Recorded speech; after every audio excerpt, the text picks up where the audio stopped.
Mes amis, j'espère que vous avez passé une semaine bénie et que vous attendez avec impatience le prochain sabbat. Savez-vous que ce sabbat particulier a été désigné dans le monde entier comme sabbat des enfants? Il fait partie du calendrier des enfants et des journées spéciales des adventistes du 7e jour que vous pouvez trouver sur le site de la conférence générale. Les enfants sont une récompense, lit-on dans le psaume 127, verset 3. Et comme c'est vrai dans la famille et dans l'Église,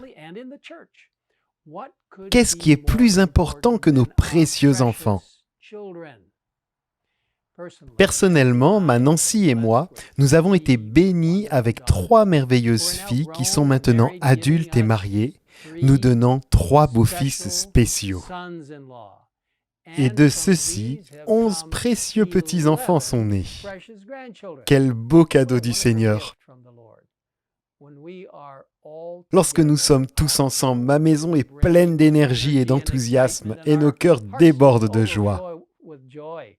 Cependant, comme vous le savez peut-être, surtout si vous êtes un parent ou un grand-parent, une tante ou un oncle, ou quelqu'un d'autre qui s'occupe d'enfants, avec la joie, il y a aussi les responsabilités.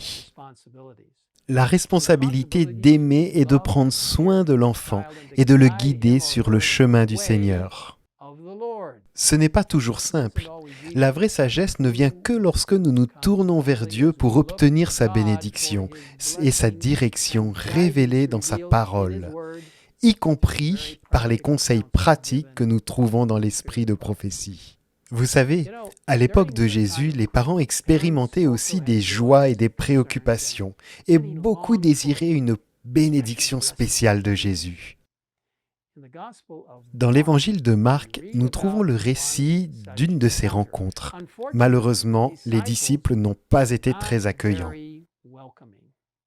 Nous lisons cela dans Marc, chapitre 10, versets 13 à 16.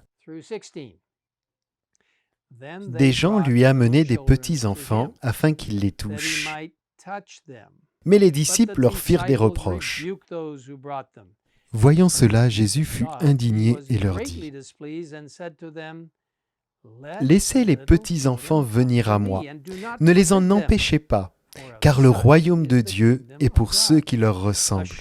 Je vous le dis en vérité, celui qui n'accueille pas le royaume de Dieu comme un petit enfant n'y entrera pas. » Puis il prit les enfants dans ses bras et les bénit en posant ses mains sur eux. Quelle belle et instructive image de la façon dont Jésus a accueilli et béni les enfants. Les enfants sont tellement ouverts, sans prétention, des caractéristiques importantes lorsque nous approchons de notre Père céleste. Dans le livre « Le ministère de la guérison », un livre merveilleux, j'espère que vous l'avez acheté et que vous l'avez lu ou que vous êtes en train de le lire, Ellen White nous donne un aperçu des coulisses de cette histoire.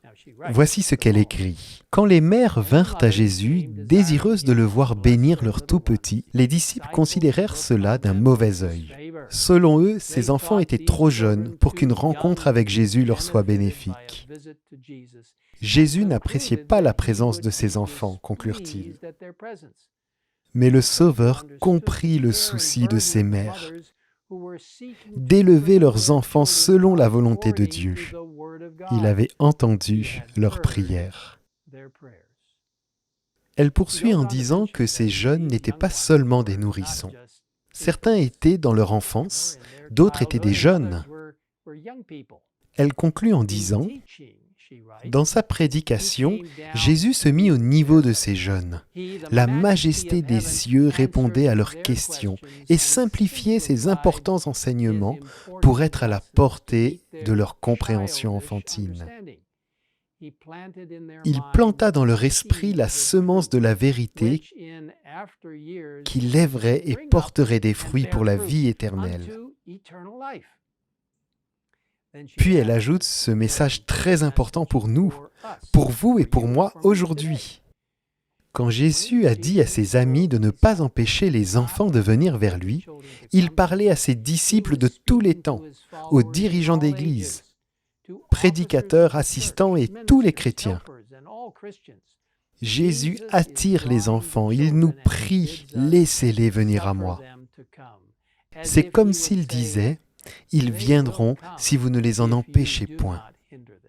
Chers amis, je voudrais vous demander, votre Église est-elle amicale et solidaire envers les enfants et les jeunes? Vous intéressez-vous personnellement à eux? Les connaissez-vous par leur nom? Leur avez-vous montré l'amour de Jésus dans votre façon de les écouter?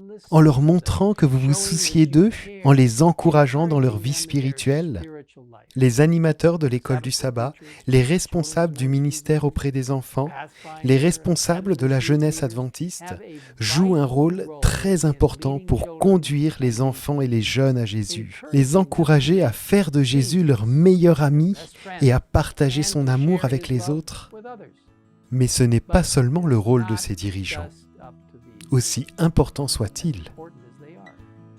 N'oublions pas que les enfants et les jeunes nous regardent, vous et moi, pour voir comment nous vivons notre foi, pour voir quelle différence Jésus fait dans nos vies.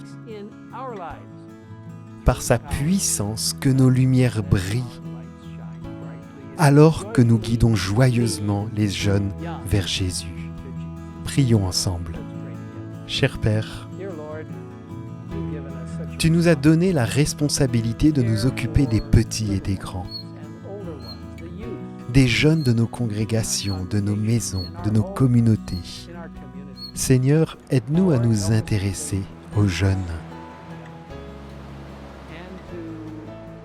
Et grâce à ta puissance, à influencer leur vie et à les orienter vers des choses d'une valeur éternelle. Seigneur, guide-nous dans notre expérience pratique à l'Église ou à la maison, partout où nous sommes, alors que nous interagissons avec les jeunes et les aidons à se diriger vers leur meilleur ami, Jésus-Christ.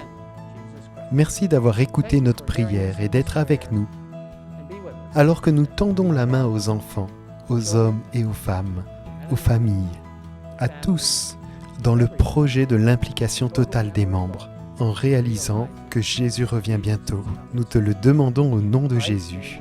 Amen. Amen.